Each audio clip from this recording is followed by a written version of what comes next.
Hello good morning traders. आज 14 मार्च 2024. सर्वांचं स्वागत आहे रॉयल बुल्स युट्यूब चॅनलमध्ये. वेळ झाली आहे प्री मार्केट इन्साइट्सची. मी अक्षय तुमच्यासाठी घेऊन आलोय प्री मार्केट इन्साइट्स. तर चला बघूया आपलं मार्केट आज कुठे ओपन होऊ शकतं, कोणत्या प्रकारच्या ऑपॉर्च्युनिटीज आपल्याला मार्केटमध्ये मिळू शकतात आणि त्यासाठी आपण कशा प्रकारे प्लॅन करू शकतो. अँड येस, तुम्ही काल बघितलं असेल मार्केटमध्ये काय झालंय. सो आपल्याला एक छान फॉल या ठिकाणी काल इंडियन मार्केट्समध्ये स्पेशली बघायला मिळालाय.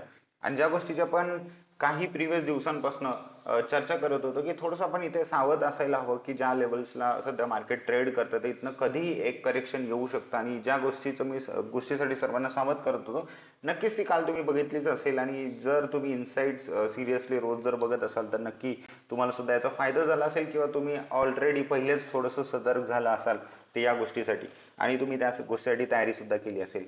तर होप सो सर्वांनी एव्हरीवन वॉज वेल प्रिपेअर्ड. सर्वजण तयारीत होते या फॉलसाठी आणि तुम्ही प्रॉफिट सुद्धा या फॉलमध्ये केले असतील जर तुम्ही इनसाइट्स रेग्युलरली बघत असाल तर. ओके, आता जो काही फॉल बघायला मिळाला तो चांगला प्रकारे या ठिकाणी करेक्शन आपल्याला बघायला मिळालं. स्पेशली हे जे करेक्शन होतं, तुम्ही जर एक गोष्ट नोटीस कराल तर बँक निफ्टीमध्ये त्या प्रमाणात करेक्शन बघायला मिळालेलं नाहीये. जे काही ड्रॉडाऊन आपण बघितलंय ते जास्तीत जास्त निफ्टीमध्ये बघायला मिळालंय. निफ्टी जवळपास 1.5% डाऊन आहे. पण याचं कारण काय होतं तर स्मॉल कॅप स्टॉक्स जे आहेत, स्मॉल कॅप आणि मिड कॅप, हे दोन्ही सेक्टर्समध्ये खूप जास्त या ठिकाणी करेक्शन बघायला मिळालंय. पॅनिकनेस बघायला मिळालंय. पॅनिकनेस म्हणजे एक भीतीचं वातावरण या ठिकाणी इथे बघायला मिळालंय. तर जे काही मिड कॅप आणि स्मॉल कॅप स्टॉक्स आहेत तर तिथे सर्वात जास्त फॉल आल्यामुळे या ठिकाणी निफ्टीने पण सुद्धा या ठिकाणी आपल्याला ड्रॉडाऊन दाखवलेला आहे. सो बँक निफ्टी थोडंसं ठीकठाक या ठिकाणी करेक्ट करते, बट अजून त्या एक्सटेंट पर्यंत बँक निफ्टीने किंवा बँक होल्ड करून होत्या. ओके, बट एसबीआय डेफिनेटली एसबीआयने एक छान या ठिकाणी करेक्शन आपल्याला दाखवलंय. सो रिलायन्स सुद्धा या फॉलमध्ये या ठिकाणी जॉईन झालं होतं लेट सेकंड हाफमध्ये. अँड येस, रिलायन्समध्ये पण आपल्याला छान करेक्शन बघायला मिळालं. आता हा फॉल पुढे कंटिन्यू होऊ शकतो का किंवा इथेच थांबेल आणि सगळ्या काही गोष्टी ज्या आहेत जे मनात आपल्या सध्या प्रश्न सुरू आहेत तर या सगळ्या गोष्टींसाठी आपण या ठिकाणी चर्चा करणार आहोत. बट त्यापूर्वी जर आपण बघितलं युएस मार्केट्समध्ये काय झालंय तर ते बघणं फार आज महत्वाचं आहे. तर युएस मार्केट जे होते ते फ्लॅट ट्रेड करतायत. सो आपल्याला या ठिकाणी बुलिश कॅन्डल काल बघायला मिळाली होती परवा, आणि काल जे आहे थोडंसं फ्लॅट युएस मार्केट ट्रेड करताना आपल्याला बघायला मिळाले. सो तुम्ही S&P, डाउ जोन्स आणि नॅसडॅक जर हे तिन्ही इंडायसेस बघाल तर ऑलमोस्ट फ्लॅट ट्रेड करतोय. सो काही असं मेजर सेंटिमेंट या ठिकाणी पास होत नाही. आणि जसं मी बोललो होतो, युएस मार्केट सध्या या पॉईंट ऑफ टाइमला थोडेसे स्ट्रॉंग ऍक्ट करतायत किंवा थोडंसं आउट परफॉर्म करतायत as compare to Indian markets. आणि इंडियन मार्केट जे आहे ते थोडंसं कुठेतरी पॅनिक स्टेटमध्ये आहेत सध्या. थोडंसं भीतीचं वातावरण डेफिनेटली आपल्या मार्केटमध्ये तयार झालंय. कारण जर जो काही कालचा फॉल होता तर त्याने जवळपास लोकांचे जे काही पोर्टफोलिओ आहेत ते जवळजवळ 5-5, 6-6, 7-7% एका दिवसातच खाली आलेले आहेत. सो थोडंसं कुठेतरी डेफिनेटली ही भीती तयार करणार आहे आणि ही भीती जी आहे ती थोडंसं मार्केटला अजून खाली खेचू शकते असं शक्यता या ठिकाणी दिसते. आता जर आपण बाकी गोष्टी जर बघितल्या, डॉलर इंडेक्स अजून काही मुवमेंट त्यामध्ये खास असे दिसत नाहीये. 10 year बॉन्ड्स मध्ये सुद्धा नाहीये. त्यानंतर आपण जर क्रूड ऑइल बघितलं तर क्रूड ऑइल मध्ये सुद्धा असं काही खास प्राइस ऍक्शन नाहीये. बट हा यस, व्होलॅटिलिटी थोडीशी वाढली आहे. व्होलॅटिलिटी जवळपास 5 ते 6% काल एका दिवसात वाढली आहे. सो व्होलॅटिलिटी जेवढी जास्त वाढेल तेवढं फॉल कंटिन्यू होण्याचे चान्सेस या ठिकाणी वाढतील. त्यानंतर आपण जर बघितलं गिफ्ट निफ्टी आज कुठे ट्रेड करते तर गिफ्ट निफ्टी 22,073 या लेवलच्या आसपास ट्रेड करते, जे आपल्याला 20 ते 22 पॉईंट या ठिकाणी गॅप डाऊन सजेस्ट होत आहे. तर मे बी आपण अजून थोडेसे जास्त गॅप डाऊनने ओपन होऊ शकतो. तर 20 पॉईंट नाही तर 50-60 पॉईंटच्या सुद्धा गॅप डाऊनने ओपन होऊ शकतो. पण जर तसं ओपनिंग जर आपल्याला मिळेल तर कशा प्रकारे प्लॅन करायचंय तर चला बघू. सो तुम्ही बघितलं असेल हे डेली टाइम फ्रेमवर एक छान बेरिश कॅन्डल या ठिकाणी प्रिंट झालेला आहे. सो या कॅन्डलचा लो जो दिसतोय तो तुम्हाला 21,900 हा लो आहे. आणि डेफिनेटली जे आहे की एक क्रुशियल लेवल पर्यंत या ठिकाणी प्राइस जवळपास जसं की वरनं फॉल करायला सुरू झालंय निफ्टीमध्ये तर एक छान सपोर्टलाच येऊन प्राइस थांबली आहे. सो एक छान मोमेंटम आपल्याला डाऊन साईड बघायला मिळाला. आणि यात काही शंकाच नाहीये की सेलर जे आहेत सध्या मार्केटवरती प्रभावी आहेत. तर आपल्याला एकच काम करायचं असतं मार्केटमध्ये की जो कोणी मार्केटमध्ये प्रभावी आहे त्याच्यासोबत जोडलं जायचं असतं. मग ते जोडलं जाण्यासाठी तुम्हाला योग्य संधी शोधावी लागते. तर तुम्हाला सिंपल आहे की इथे एक बाउन्स जो पण येईल वरच्या दिशेत. सो प्राइस जे काही आहे आता 21,100 या लेवलच्या आसपास जे काही क्लोज झाली आणि याचा लो आहे 21,900. तर जे काही बाउन्स येईल प्राइस मध्ये 22,000, आपण म्हणू शकतो 22,000 100 किंवा 22,200 या लेवल्सकडे जो काही बाउन्स येईल, प्राइस जर या दिशेत वर येते तर तिथे या ठिकाणी आपण शॉर्ट करू शकतो. आणि जर या कॅन्डलचा जर कधी लो ब्रेक झाला तर नक्कीच एक छान टार्गेट जवळपास आपण म्हणू शकतो की 21,600 आणि त्यानंतर 21,200 या लेवल सुद्धा तुमच्यासाठी ओपन होऊ शकतात. यस, प्राइस हे चांगल्या प्रमाणात या ठिकाणी खाली येऊ शकते. आणि ट्रेंड लाईन या ठिकाणी आपण ड्रॉ केली होती, तुम्ही बघू शकता ही एक सपोर्ट ट्रेंड लाईन आहे. ही सपोर्ट ट्रेंड लाईन या ठिकाणी काल ब्रेक झालेली आहे, तर नक्कीच एक चांगला सपोर्ट किंवा एक चॅनल या ठिकाणी प्राइसने ब्रेक केलं तर खाली येण्याची शक्यता अजून जास्त या ठिकाणी वाढलेली आहे. आता जर आपण बघितलं छोट्या टाइम फ्रेमवर, जर आज प्राइस गॅप अप ओपन झाली, फ्लॅट ओपन झाली किंवा गॅप डाऊन ओपन झाली, तर तिन्ही गोष्टींसाठी आपण या ठिकाणी आज थोडंसं प्रिपरेशन करू. तर बघू शकता तुम्ही या ठिकाणी प्राइस इथे क्लोज झाली 22,000 या लेवलच्या आसपास. तर ही एक ट्रेंड लाईन या ठिकाणी तुम्हाला दिसते, जी की आपण डेली टाइम फ्रेमवर ड्रॉ केली होती. तर या ट्रेंड लाईनचा रिटेस्ट या ठिकाणी होण्याची शक्यता आहे. सो प्राइस जर आज फ्लॅट ओपन झाली किंवा थोडंसं गॅप डाऊन जरी ओपन झाली, तर इथनं प्राइस जर या ठिकाणी तुम्हाला असं दिसतंय की होल्ड करते, सस्टेन करून जर प्राइस या ठिकाणी वर चालली तर मे बी या लेवल पर्यंत प्राइस वर येऊ शकते. 22,150 एक लेवल आहे जिथे थोडंसं प्राइसला रेजिस्टन्स मिळू शकतो. 22,120 ते 22,150 हे जे की 30 पॉईंटचा झोन आहे, तर हा प्राइस साठी आता एक रेजिस्टन्स बनणार आहे.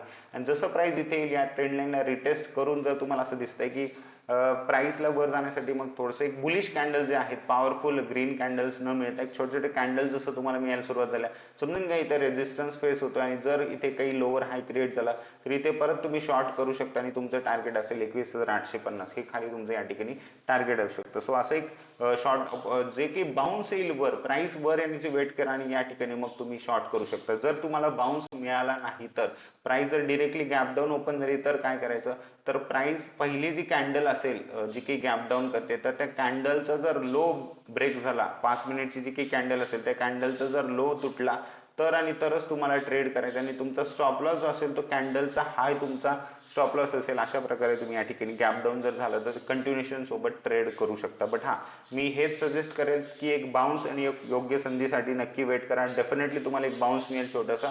सो जो काही बाउन्स येईल हायर लेवल्सला जर तुम्ही थोडंसं शॉर्ट करण्याचा प्रयत्न केला, नक्कीच थोडंसं तुमचं स्टॉप लॉस कमीत कमी असेल आणि जे काही रिवॉर्ड तुम्हाला मिळेल, प्रॉफिट त्या बदल्यात मिळेल, ते जास्तीत जास्त असेल. सो सिंपल आसाठी स्ट्रॅटेजी आहे की तुम्हाला जे काही बाउन्स येईल, जरी प्राइस फ्लॅट ओपन झाली, जरी गॅप डाऊन ओपन झाली आणि गॅप अप ओपन झाली, सो बाउन्सला तुम्हाला या ठिकाणी शॉर्ट करायचं आहे.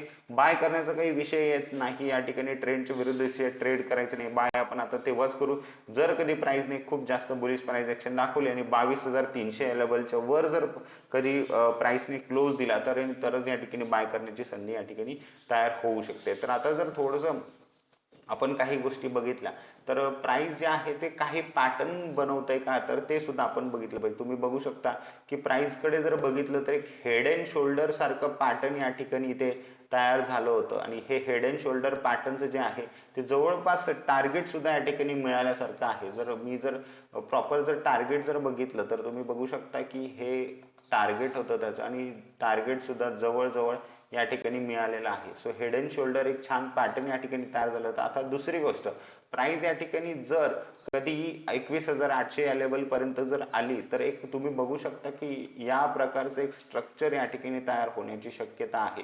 सो असं काहीतरी प्राइस वर येऊ शकते आणि त्यानंतर प्राइस परत खाली जाऊ शकते. सो असं एक स्ट्रक्चर सुद्धा तयार होण्याची शक्यता आहे. सो 21,800 जे काही लेवल आहे तर हे स्पेशली 21,850 ते 800 या 50 पॉईंटच्या झोन मध्ये तुम्हाला विशेष प्राइस वरती लक्ष राहू द्यायचंय. कारण इथे प्राइस काय करते, ते सपोर्ट घेते प्राइस आणि एक बाउन्स करते, तर त्या बाउन्स मध्ये बिलकुल पेशंटली वेट करा आणि जसं तो बाउन्स संपेल त्यानंतर तुम्हाला सेल करायचा आहे. सो 21,800 एक क्रुशियल लेवल आहे आणि जर ती डिरेक्टली ब्रेक झाली तर नक्कीच मग 21,600 हे तुमचं पुढचं टार्गेट असणार आहे, नो डाऊट. ओके, सो अशा प्रकारे आज तुम्ही निफ्टीमध्ये प्लॅन करू शकता. निफ्टीच्या जो एक्सपायरी आहे, जर तुम्ही ट्रेड करत असाल तर ऍट द मनी आणि in the money strike prices सोबतच तुम्हाला या ठिकाणी ट्रेड करायचं आहे.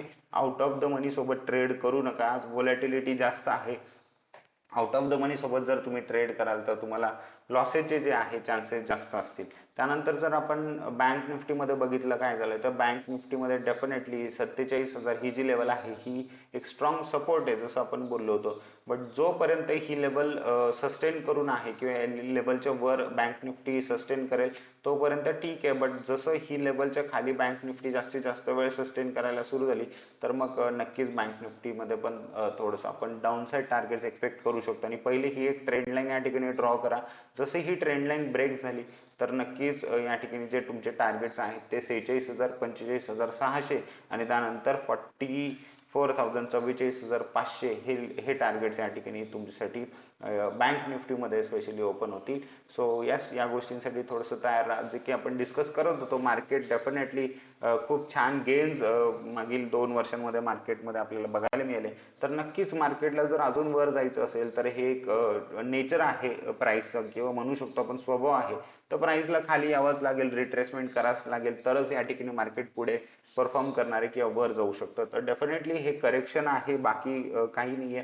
सो असं बिलकुल कोणी समजू नका की आता मार्केट क्रॅशच होऊन जाणार आहे, कारण काही लोक याला खूप काय काय नावं देतात, मार्केट क्रॅश, ब्लड बाथ वगैरे वगैरे. पण थोडंसं एक ट्रेडर पर्स्पेक्टिव्हने थोडंसं विचार करा दृष्टिकोनाने, आणि या गोष्टीची एक संधीमध्ये रूपांतर करून आपण त्याला कसं या ठिकाणी त्यातनं पैसे बनवू शकतो याचं थोडंसं तुम्ही विचार करायला हवा. सो यस, ही एक संधी असू शकते खूप चांगली पुढच्या भविष्यासाठी. तर त्या दृष्टिकोनाने त्याकडे बघा. आणि हा जो काही फॉल आहे तर हे फक्त करेक्शन आहे, आणि ते करेक्शन पण कधीतरी संपेल, कारण मार्केटमध्ये कोणताच ट्रेंड जो आहे तो कायमस्वरूपी नसतो. सो हे पण करेक्शन कधीतरी संपेल आणि त्यानंतर परत एक अप ट्रेंड सुरू होईल. Okay, so everyone enjoy today's trading session. आणि yes, proper risk and money management सोबत ट्रेड करा, प्लॅन करा, प्लॅननुसार ट्रेड करा. भेटूया आपण नेक्स्ट इन्साइट्स मध्ये. तोपर्यंत thank you so much everyone. Have a nice day and take care.